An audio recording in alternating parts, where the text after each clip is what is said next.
Senhor presidente, bom dia a todos e a todas, aos deputados e demais que nos acompanham pelo sistema de comunicação da TV da Assembleia. Primeiramente, parabenizar tanto o deputado Antônio Pereira como Vossa Excelência pelo destaque que fez de mais essa ação importante do governo, que é a inauguração de leitos de UTI na cidade de Barra de Grajaú, mostrando as ações importantes do governo Flávio Dino na área da saúde, levando o UTI, que antes havia praticamente só em São Luís, Imperatriz, a várias outras cidades importantes do nosso estado, para várias regiões do estado. Mas, senhor presidente, que me traz à tribuna, ao debate, é para falar sobre a aprovação da vacina Sputnik, vacina russa, na semana passada pela Anvisa. E destacar que foi um passo importante com o objetivo de se vacinar toda a população brasileira, em especial a população do Nordeste. Destacar que a decisão da Anvisa, muito embora não tenha sido uma decisão unânime, diferentemente do que ocorreu em decisões relativas a outras vacinas, mas foi um primeiro passo, foi um passo importante, né? Eu acho que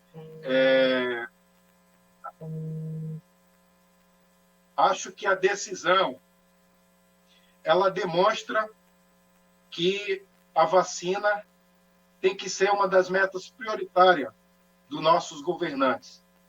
E aí eu destaco a atuação do Consórcio Nordeste, dos governadores do Nordeste, destaco a luta do governador Flávio Dino nessa batalha em favor da vacina, para garantir vacina em massa para a população maranhense. Lembro que o governador Flávio Dino, inclusive, assim como outros governadores, tiveram que recorrer ao Supremo Tribunal Federal para que o governo federal, através da Anvisa, pudesse avaliar e liberar a utilização da compra da vacina Sputnik V para o Brasil. E nós observamos que, após a decisão da Anvisa, continua um segmento da sociedade, aqueles bolsonaristas convictos, outros bolsonaristas de plantão, questionando, né, a eficácia da vacina. E nós sabemos que essa decisão da Anvisa, muito embora tenha aprovada a utilização da vacina, mas aprovou com um viés altamente político. E nós observamos isso, primeiro, por conta da quantidade que foi aprovada.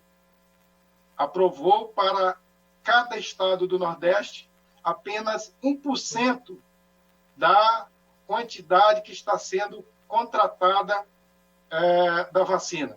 Por exemplo, o Maranhão foi apenas 1%, que corresponde a 140 mil doses, demonstrando que, se a vacina, de fato, ela não tivesse eficácia, não se iria colocar 1% da população em risco, porque essa decisão foi do próprio órgão federal, da própria Anvisa. Ou seja, se 1% pode vacinar, é porque grande parte ou toda a população pode ser utilizada a vacina. E eu faço esse destaque para demonstrar exatamente o que eu disse anteriormente. O viés político da decisão influenciada diretamente pelo presidente Jair Bolsonaro, que todos nós sabemos que é um negacionista. No início da pandemia disse que era uma gripezinha, que não era um vírus letal, e nós já estamos aí se aproximando de 480 mil mortes no Brasil, né? Mortes diárias nesses últimos dias, a mais de 2.000 mortes, como foi o caso das últimas 24 horas. E esse viés político que acabou influenciando uma das agências mais respeitadas que temos no Brasil mostra que o presidente ele se preocupou com a vacinação em massa no Nordeste. Então, não, claramente, é evidente a preocupação política com a liberação na totalidade das doses das vacinas que foram contratadas.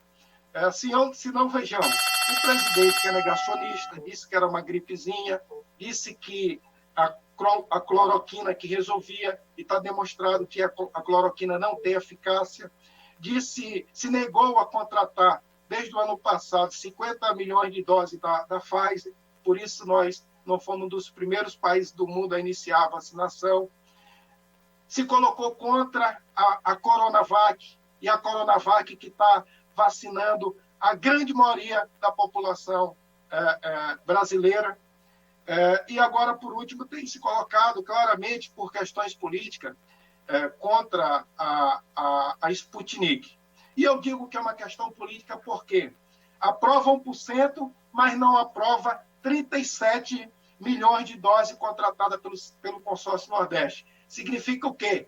Não quer, porque ele não tem planejamento para garantir vacinação de toda a população brasileira, diz que vai vacinar toda a população brasileira até o final do ano, mas não tem doses suficiente contratada, e nós sabemos que a vacinação de toda a população vai se dar só o ano que vem, porque até agora vacinamos com 2 doses apenas 1% da população, ele usa a Anvisa para evitar que os governadores do Nordeste, que se planejaram para vacinar toda a população, não consigam vacinar em massa a nossa população nordestina antes do Brasil. Seria vergonhoso para ele, o governador Flávio Dino, com as mais de 4 milhões de doses contratadas pela Sputnik, vacinasse toda a população maranhense antes de que a população do Brasil ficasse toda ela vacinada. Então, por que autorizar 1% e não autorizar os 37 milhões? Porque 37 milhões de doses da Sputnik vacina toda a população adulta do Nordeste. Isso é uma derrota política ao presidente Jair Bolsonaro. E principalmente, no nosso caso do Maranhão, 4 milhões de doses vacina toda a população adulta maranhense. Nós que temos 7 milhões aí de habitantes. Então, por conta da questão política, essa decisão que acaba indo contra o interesse dos brasileiros, contra os interesses dos nordestinos e contra os interesses dos maranhenses. E aí aqueles, como eu disse antes, bolsonaristas de plantão, aqueles bolsonaristas convictos que usam agora a vacina para politizar o tema, ficam questionando a eficácia da vacina. Conclua, deputado, por gentileza. Em vários países do mundo. Senhor presidente, para concluir, eu só quero destacar que fiz um requerimento solicitando informações da Marinha para que nos dê explicação a esta Casa, à Assembleia Legislativa, sobre o acidente, o incêndio que ocorreu alguns dias, a semana passada, na última sexta-feira, salvo engano, do ferryboat, o incêndio que ocorreu no ferryboat. Já levantei informações junto à MOB, a MOB nos garantiu que todas as licenças que são de competência da MOB estão atualizadas, estão em dia, e que a MOB, inclusive, já está acelerando o processo de licitação do sistema dos ferryboats, porque nós sabemos que só vamos ter ferryboat, transporte aquaviário, São Luís Cujupe São Luís de qualidade, se fizermos a licitação. E a MOB está agilizando esse procedimento. E cada marinha fazer as fiscalizações que possam evitar acidentes como esse, até mesmo uma tragédia maior. que graças a Deus não ocorreu, porque o ferryboat estava ancorado na ponta da madeira. Então, senhor presidente, queria pedir o seu apoio, Vossa Excelência, que também tem uma atuação muito forte na região da Baixada, que possamos aprovar esse requerimento, solicitar essas informações à Marinha para que a gente possa também se posicionar junto às autoridades competentes.